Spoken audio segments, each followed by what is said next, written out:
नमस्कार दोस्तों, उम्मीद है आप सब बहुत अच्छे होंगे। इस वीडियो के लिए कुछ लोगों ने मुझे रिक्वेस्ट किया था ओसीडी के बारे में, तो मैं भी काफ़ी टाइम से इस पे वीडियो बनाना चाह रही थी, क्योंकि ये एक ऐसी समस्या है जो आमतौर पर हमें देखने को मिल जाएगी।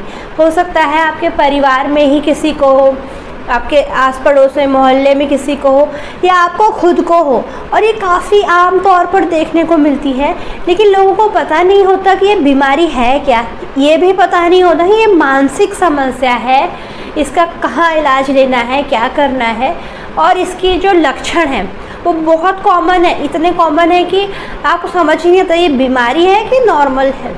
तो मैं आपसे रिक्वेस्ट करूँगी कि इस वीडियो को प्लीज़ एंड तक ज़रूर देखिए, समझिए कि ओसीडी किस किस प्रकार का होता है। हो सकता है इससे आपकी नहीं तो किसी और की मदद हो जाए, या आपको जानकारी मिलेगी तो हो सकता है आप किसी और को अवेयर कर पाएँ। तो उम्मीद है इस वीडियो से आपकी मदद होगी। तो सबसे पहले ओसीडी को समझने के लिए ये समझिए कि इसके दो भाग हैं। एक होता है ऑब्सेशन और दूसरा है कंपल्शन। जब हम ऑब्सेशन बोल रहे हैं तो आम तौर पर समझिए कि जैसे एक जुनून सवार हो जाता है किसी पे। जब हम बोलते हैं कि यार उस पर जुनून सवार हो गया है किसी चीज़ का, तो इसका मतलब कुछ वो बार बार एक ही चीज़ को करे जा रहा है, वो ना सो रहा है खा रहा है, उस पर एक धुन सवार हो गई है। तो इसी तरीके से कुछ ऑब्सेस्ड हो जाता है इंसान। वो किसी विचारों से हो सकता है, जैसे उसको कुछ एक ही विचार, एक ही टाइप का विचार बार बार आ रहा है। मान लिया जाए कुछ गलत ना हो जाए, ऐसा विचार आता है। उदाहरण के तौर पे कुछ गलत ना हो जाए, कि गंदा है, ऐसा हो जाएगा तो ऐसा होगा। कुछ थीम के अराउंड हो सकता है, या एक ही विचार बार बार हो सकता है। कभी कभी तस्वीरें आने लग जाती है, जैसे कोई सेक्सुअल इमेजेस आ रही हैं बार बार, कोई सेक्सुअल ऑर्गन उनको दिख रहे हैं, या कोई सेक्सुअल थॉट आ रहा है, कोई तस्वीर बार बार आ रही है जो वो देखना नहीं चाहते, या कोई ऐसा विचार जो वो सोचना नहीं चाहते हैं, या फिर कुछ इम्पल्सेस हो रही हैं। मान लिया जाए कोई रेलवे स्टेशन पर खड़ा है, उसको इम्पल्स आ रही किसी को धक्का दे दें, या उनको लग रहा है किसी को हम धक्का ना दे दें, या हो रहा है किसी को मार दें, पर उनको लग रहा है तो गलत है, हम किसी को मार ना दें। हमको ऐसे विचार आ रहे हैं, इम्पल्सेस आ रही हैं। तो इसमें मुख्य तौर पर ये होता है कि ज़्यादातर समय जो ये विचार होते हैं, ये उनको भी पता होता है कि ये व्यर्थ के हैं, ऐसा कुछ नहीं होने वाला।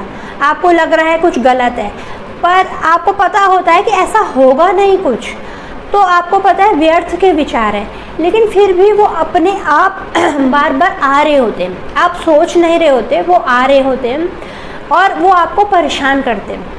ऐसी तस्वीरें देखने को मिल रही हैं या विचार आ रहे हैं तो आप परेशान हो रहे हैं, फिर आप उनको हटाने के लिए कुछ करते हैं कि उनसे निजात पाने के लिए कि विचार क्यों आ रहे हैं, कुछ करेंगे। अब आप जो वो करते हैं उसको बोलते हैं कंपल्शंस। वो दो तरीके के हो सकते हैं, या तो आप बाहरी तौर पर कुछ करें या अंदर ही माइंड में कुछ करें। जैसे मान लिया जाए आपको लगा कि मेरा हाथ कहीं पर टच हो गया, तो आपको लगा हाथ गंदा हो गया, तो आपने धोया। आपको लगा गंदा हो जाए तो मैं बीमार ना हो जाए, तो आपने हाथ धोया। तो फिर बार बार करते हैं। एक बार हाथ धोने से तसल्ली नहीं होती कि एक बार हाथ धो लिए तो साफ़ हो जाए, पर जिनको ओसीडी होता है उनको एक बार तसल्ली नहीं होती, फिर वो बार बार हाथ धोते हैं। फिर कहीं और पे छू लिया तो फिर हाथ धोएंगे, फिर कहीं और छू लिया फिर हाथ धोएंगे। तो ये एक उदाहरण है, एक तरीके का ओसीडी होता है जिसमें इंसान बार बार हाथ धोते रहता है या बार बार कुछ ऐसा काम करता है। अगर बाहरी तौर पर नहीं कर रहा तो मन में करता है। जैसे उनको एक विचार आया किसी के बारे में कि काश ये इंसान मर जाए, अब उनको पता है गलत सोच लिया, तो उसको ठीक करने के लिए वो कुछ और सोचेंगे कि सही हो जाए, या हमने कुछ ऐसा सोचा उसको सही करने के लिए, या फिर उनको सोचना पड़ेगा, मजबूरन उनको कुछ और सोचना पड़ेगा। जैसे एक भगवान का नाम ले लिया, बोलेंगे राम राम, ऐसा तो नहीं होना चाहिए, या कुछ और विचार सोचेंगे उसको वो ठीक करने के लिए। तो वो मेंटल कंपल्शंस करने लग जाते हैं या बाहर कुछ करने लग जाते हैं, तो बार बार कुछ विचार आना, फिर कुछ और सोचना। तो इससे क्या होता है, इंसान परेशान हो जाता है, वो उसका दिमाग चलता रहता है, बहुत सारे विचार चल रहे होते हैं, और इंसान को ये पता होता है कि ये व्यर्थ है, ये मैं क्यों सोच रहा हूँ, ये विचार हट क्यों नहीं जाते, क्योंकि वो कहीं ना कहीं ज़्यादातर तौर पर विचार ऐसे होते हैं जो इंसान को नहीं चाहिए होते, उनको लगता है ये गलत है। मान लिया जाए ऐसा होता है कि कैंची रखी है कहीं पर, उनको लगेगा ये कैंची किसी पर लग न जाए, चाकू रखा है किसी पे लग न जाए, अपने बच्चे को नहीं उठाएंगे कहीं हम बच्चे को नुकसान ना पहुंचा दें। तो इस तरीके के डर वहम मन में भर जाता है, तो इसको ऐसे वहम की बीमारी भी कह सकते हैं। अब OCD कई प्रकार में देखने को मिलता है। तो जैसा कि मैंने अभी बताया, एक होता है कंटैमिनेशन का डर, मतलब गंदगी का डर। तो ये आमतौर पर महिलाओं में देखने को मिलता है, जहाँ उनको लगता है कि गंदा हो गया है, तो इतना ज़्यादा डर रहता है गंदगी का कि अगर वो उनको लगा कि गंदा कुछ हो गया तो बार बार हाथ धोएंगे या नहाएंगे। इतना होता है जैसे वो उनके पास से कोई कुत्ता गुजरा तो लगे कुत्ता हम पे टच ना हो जाए, तो उसके लिए वो मान में यही चलता रहेगा। जैसे कोई पार्क में गया तो आमतौर पर लोग पार्क में रहते हैं, अपना एंजॉय करते हैं, शांत रहते हैं, बैठे रहते हैं, पर जिनको OCD होता है उनको रहता है ये कुत्ता मेरे पे लग ना जाए, तो वो उस वहम में रहते हैं, उस डर में रहते हैं, क्योंकि अगर वो लग गया बाय चांस तो वो बार बार तुरंत वहाँ से हटके फिर नहाने जाएंगे, या फिर वो किसी गंदे नाले से पास हो गए तो उनको लगे इसके छींटे हम पे ना आ जाएं, कोई पानी गिर रहा है हम पे ना लग जाए। मान लिया जाए वो बस स्टैंड पर खड़े हैं तो उनको ये रहेगा कि इसके जो पास में खंबा है बस के स्टैंड में वो हम पे टच ना हो जाए, तो दूर दूर रहेंगे, कोई हम पे धक्का ना दे दे कि हम वहाँ पे छू लें या हम किसी और पे टच ना हो जाए, या पब्लिक प्लेस की किसी चेयर पे नहीं बैठेंगे, उनको लगेगा कि यहाँ पे बैठ गए गंदगी हो जाएगी फिर हमें नहाना पड़ेगा, तो वो बहुत डरे ऐसे रहते हैं। तो इस तरह का डर रहता है। कहीं किसी को ऐसा रखता है कि कहीं पब्लिक प्लेस पे गए कुछ गलत ना बोल दें, हम किसी गाली ना दे दें, कुछ शर्मिंदगी पूर्ण ना करने, तो इस तरह से उनको विचार मन में रहते हैं, उनका दिमाग शांत नहीं रहता, वो कुछ ऐसा सोच रहे होते हैं। इसके अलावा ऐसा देखने को मिलता है कि मन में वहम आ जाता है, वहम आता है तो वो बार बार चेक करते हैं। ये पुरुषों में ज़्यादा देखने को मिलता है, हालांकि ये किसी में भी इक्वल तौर पर आ सकता है, महिलाओं में भी आ सकता है, पर ज़्यादातर पुरुषों में देखने को मिलता है। जैसे पैसा गिनेंगे तो मान लीजिए आपने 400 रुपये के 100 के 4 नोट दिए, तो उनको लगता है एक बार गिनेंगे, हर कोई गिनता है पैसे देने से पहले, लेकिन वो फिर गिनेंगे कि कहीं ज़्यादा पैसे तो नहीं चले गए या कम तो नहीं हो गए, तो फिर से गिनेंगे। कोई काम करेंगे तो फिर वो चेक करेंगे कोई गलती तो नहीं हो गई। ऐसा बच्चों में भी देखने को मिलता है, ये बच्चे ने कुछ लिखा फिर उनको लगता है कि गलत तो नहीं लिख लिया, डांट तो नहीं पड़ेगी, तो फिर दोबारा चेक करेंगे। आपने सोने से पहले अलार्म सेट करा तो देखेंगे अलार्म सही लगा कि नहीं, गलत तो नहीं लगा। सोने से पहले कुंडी चेक करेंगे कि कुंडी सही से लगी कि नहीं, चेक करेंगे। उनको आपको भी पता है कुंडी आपने एक बार लगा ली पर फिर तसल्ली नहीं होती, एक बार नहीं फिर 2 बार चेक करेंगे, 3 बार, धीरे धीरे बढ़ता रहता है। जब तक आपने तसल्ली नहीं कर ली, तसल्ली नहीं होती, तो इंसान बार बार चेक करता है। गीज़र का बटन ऑफ है कि नहीं, फिर चेक करेंगे। तो ऐसी कई चीज़ें होती है, तो चेकिंग वाला बिहेवियर कई चीज़ों में देखने को मिलता है। इसके अलावा कुछ लोग गिनतियों में काम करते हैं, जैसे उन्होंने पूजा करी तो 3 बार पूजा करेंगे, फिर वो बढ़ता जाता है, 4 बार पूजा नहीं करी तो कुछ गलत हो जाएगा, वो पूजा करते रहते हैं। फिर आमतौर पर लोग 5 से 10 मिनट पूजा करेंगे कुछ उनको, लेकिन OCD में क्या होता है, इंसान पूजा करना चाहता नहीं है, उनको करनी पड़ती है, क्योंकि उन्हें लगता है अगर हमने 4 बार नहीं बोला, 5 बार नहीं बोला तो हाँ कुछ गलत हो जाएगा, तो बार बार कुछ करते हैं। कुछ लोग एक नंबर्स में खाते हैं कि 3 बार खाएंगे तो सही है, फिर 4 बार खाएंगे। कुछ लोगों को 3 नंबर का ज़्यादा रहता है, 7 नंबर का, कुछ नंबर से रहता है। कुछ लोग बोलते हैं इवन पे काम करेंगे, ऑड नंबर पे नहीं करेंगे, तो उनको क्या होता है कि उन्होंने एक बार इधर देखा फिर एक बार इधर देखेंगे उसको इक्वल करने के लिए। कुछ लोग चलते इस तरीके से कि एक पैर इधर रखेंगे और फिर दूसरा पैर उधर रखेंगे, कि खास तरीके से चलते, क्योंकि उन्हें लगे गलत चल दिया, ऑड इवन कुछ कर दिया तो कुछ गलत हो जाएगा। तो ये नंबर वाला कुछ लोगों को रहता है। कुछ लोगों को व्यवस्थित रहने का बहुत है, व्यवस्थित रहना सबको अच्छा लगता है, साफ़ सफाई रखना। तो लेकिन जो लोग को OCD होता है वो इतना व्यवस्थित रहते हैं कि ज़रा सा कुछ हो जाए, मान लीजिए किचन में मसाले के डब्बे रखें, एक मसाले का डब्बा किसी ने थोड़ा अलग रख दिया तो उनको बड़ी इरिटेशन होगी तुरंत कि उसको सही से रखो, उनको हर चीज़ अच्छे से रखने का होता है, जैसे बड़ी किताब फिर छोटी किताब उसके ऊपर, फिर जूते सजा के रखेंगे, चादर पे सिलवट नहीं होनी चाहिए, थोड़ा सा कुछ हो गया तो वो चिड़चिड़ा जाएंगे। उनको हर चीज़ समय पे जगह पे चाहिए और सजा के रखेंगे, पूरा कमरा ऐसे ढंग से रखेंगे। किसी ने भी कुछ भी कर लिया थोड़ी देर भी तो वो बड़ा दिक्कत उनको होती है। अपना ऑफिस का मेज बिल्कुल सजा के रखेंगे, दूसरों को भी सजा लेते हैं कभी कभी। तो ये होता है कि उनको अगर किसी ने उनका काम वो कर दिया तो उनको थोड़ा इरिटेशन होती है, उनका पूरा समय उस पर चला जाता है।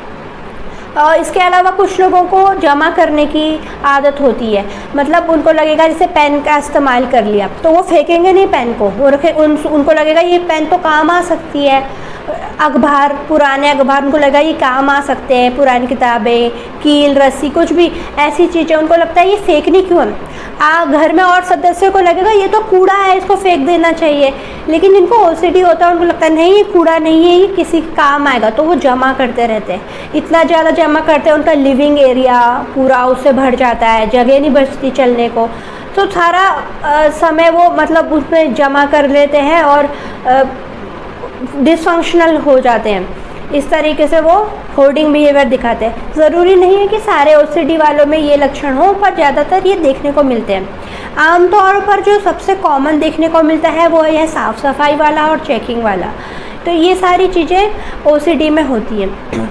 इसमें मैं ये ज़रूर कहना चाहूँगी कि अगर आपको साफ़ सफाई करना है तो इसका मतलब ये नहीं है आपको ओसीडी है। साफ़ सफाई करना अच्छी बात है, व्यवस्थित रहना अच्छी बात है। तो समाज में कुछ लोग ऐसे हैं जिनको कुछ जानकारी ही नहीं है, वो सोचते हैं वो साफ़ सफाई कर रहे हैं लेकिन वो बीमारी में बदल गई है, वो समझ नहीं आता। और समाज में कुछ लोग एक सेक्टर ऐसा है जो जिनको ओसीडी फैशन में वो बोलते रहते हैं कि अगर कोई साफ़ सफाई करता है या व्यवस्थित रहता है तो उनको लगता है अरे ये तो ओसी हो गया, मजाक करते हैं। लेकिन आप ये समझिए कि जिनको ओसीडी है वो गंभीर बीमारी है, उसको सीरियसली लेना चाहिए और ओसीडी का इलाज संभव है। तो इलाज आप तब लेंगे जब सही से उसको पकड़ पाएंगे। साफ़ सफाई करना कुछ बुरा बात नहीं है, लेकिन आपको खुद लगेगा कि ये घर में सब साफ़ सफाई करते हैं पर ये सदस्य कुछ ज़्यादा साफ़ सफाई करता है, अत्यधिक साफ़ सफाई करता है पूरे टाइम। एक बार बर्तन धोए तसल्ली नहीं, 2 बार धो रहे, 3 बार धो रहे, कपड़े धो रहे हैं तो इस तरीके से एक बार पानी में डाला फिर दूसरे बार पानी, 3 बार, जब तक बिल्कुल साफ़ नहीं हो गए। तो ऐसे लोग वो परेशान रहते हैं, उनको खुद भी लगता है कि हमें ये दोबारा नहीं करना, वो करना पड़ता है क्योंकि वो नहीं करेंगे तो उन्हें घबराहट होती है, तो डिस्ट्रेस होता है। इसलिए हम उसे मेंटल इलनेस मतलब एक डिसऑर्डर बोलते हैं। और इससे क्या होता है, व्यक्ति का पूरा समय इसमें चले जाता है। 1 से ज़्यादा घंटा हो तो कम लेवल पे होता है, कभी कभी 3 से 4 घंटे, कभी कभी 7 से 8 घंटे लोग यही कर रहे होते हैं। कोई घर में आ गया मान लिया जाए जिसको साफ़ सफाई का ओसीडी है तो फिर वो घर पूरा साफ़ करेगा। मेहमान आए सोफ़े पे बैठे, फिर वो सोफ़े के कवर भी धोएंगे। बाथरूम में गए, उन्होंने को एक बार वॉशरूम यूज़ करा, फिर पूरा बाथरूम धोएंगे। तो इससे क्या होता है, उनका पूरा समय चला जाता है, वो कुछ और नहीं कर पाते, अपने लिए समय नहीं निकाल पाते, तो वो चिड़चिड़े हो जाते हैं। उनके दूसरे लोगों से संबंध खराब होने लग जाते हैं क्योंकि उनको जैसा काम चाहिए वो उनको पसंद नहीं आता, वो बिल्कुल साफ़ चाहते हैं, दूसरों ने इतना ज़रूरत का कर लिया तो वो चिड़चिड़े होते हैं। फिर दूसरों को भी रोकते टोकते हैं कि ऐसा मत करो, मैंने अभी साफ़ किया था, फिर दोबारा तुम ऐसे कर रहे हो। वॉश बेसिन में पानी मत गिराओ, जबकि वॉश बेसिन उसी लिए होता है, तो वो बोलेंगे कि एक बूंद पानी नहीं टपकना चाहिए, फिर नीचे साफ़ करेंगे, फिर किचन साफ़ करेंगे। तो क्या होता है कि ना वो दूसरों से काम करने देते हैं, वो खुद करते हैं, फिर वो खुद इतनी बार करते हैं कि वो परेशान रहते हैं, फिर उनका और कुछ काम में मन नहीं लगता। मान लिया जाए चेकिंग वगैरह इतना कर रहे हैं कि जिनको उनको असली जो उनका काम है, ऑफिस के काम और जो उनका पेशा है, उसमें वो एफिशिएंसी नहीं आ पाती क्योंकि पूरे टाइम उनके दिमाग में कुछ चल रहा होता है, वो प्री ऑक्यूपाइड होते हैं। ऐसा हो जाएगा तो क्या होगा, ये नहीं होगा तो क्या होगा, ये होगा तो ऐसा करेंगे, तो कुछ चल रहा होता है, तो वो किसी भी काम में पूरा फोकस नहीं लगा पाते हैं कि ऐसा करना है, शांत नहीं रह पाते हैं, उनको तकलीफ़ होती है। आमतौर पर ओसीडी के साथ डिप्रेशन काफ़ी देखने को मिलता है क्योंकि वो इतना परेशान हो जाते हैं, उनके संबंधों में दिक्कत होने लग जाती है, लड़ाई झगड़े बढ़ जाते हैं, लोग समझ नहीं पाते हो क्या रहा है। तो ये OCD होता है। अगर आपको लगता है आपके घर में कोई ऐसा व्यक्ति है तो क्या होता है, जल्द से जल्द उसका इलाज कराइए सही जगह पर, क्योंकि क्या होता है कि अगर देर हो जाती है, लोग समझ नहीं पाते, लोग इधर उधर भटकते हैं या फिर ऐसी जगहों पर चले जाते हैं जहाँ पर कुछ और उनको दवाई दे रहे हैं या कुछ और हो रहा है, तो विलम्ब हो जाता है। और जितना ये चीज़ें बढ़ेंगी उतना और समय लगता है ठीक करने में। कुछ लोग हमारे पास 8 साल 15 साल बाद आते हैं, उनको पता है ये सब शुरुआत से हो रहा था पर वो इलाज नहीं देते। तो आप ये समझिए कि OCD का इलाज संभव है। इसमें कहीं कभी कभी दवाई देने से असर आता है, जैसे बोलते हैं इसमें सेरोटोनिन कम हो जाता है, तो उसको दवाई से मदद मिलती है। लेकिन मैं ये कहना चाहूँगी कि अगर आपको OCD है तो आप थेरेपी ज़रूर लीजिए। वो आपका डॉक्टर आपको बता सकता है कि आपको दवाई की भी ज़रूरत है, दवाई की, लेकिन उसके साथ साथ आप थेरेपी में ज़रूर इसको लीजिए। इससे काफ़ी अच्छा असर देखने को मिलता है और आपके जल्दी से इसका इलाज हो पाता है, क्योंकि जो दवाई है वो आपके विचारों को नहीं बदल पाती है, आपके जो कोपिंग है उसको नहीं ठीक कर पाती है। तो अगर आपको इससे लंबा समय तक इलाज चाहिए तो थेरेपी होती है। इसमें एक कॉमन सी थेरेपी होती है एक्सपोजर रिस्पॉन्स प्रिवेंशन, मतलब हम एक्सपोज करते हैं। जैसे आपको विचार आता है गलत हो जाएगा कुछ, अगर मैंने पूजा नहीं करी कुछ गलत हो जाएगा, तो इंसान जिनको OCD होता है वो चीज़ों को एग्जैजरेट करते हैं कि ये हो जाएगा, अगर मैंने यहाँ पे छू लिया तो फिर मेरे को कोई बीमारी हो जाएगी, मुझे TB हो जाएगा, कुछ जर्म्स चले जाएंगे, तो फिर TB हो जाएगा तो मैं मर जाऊँगा।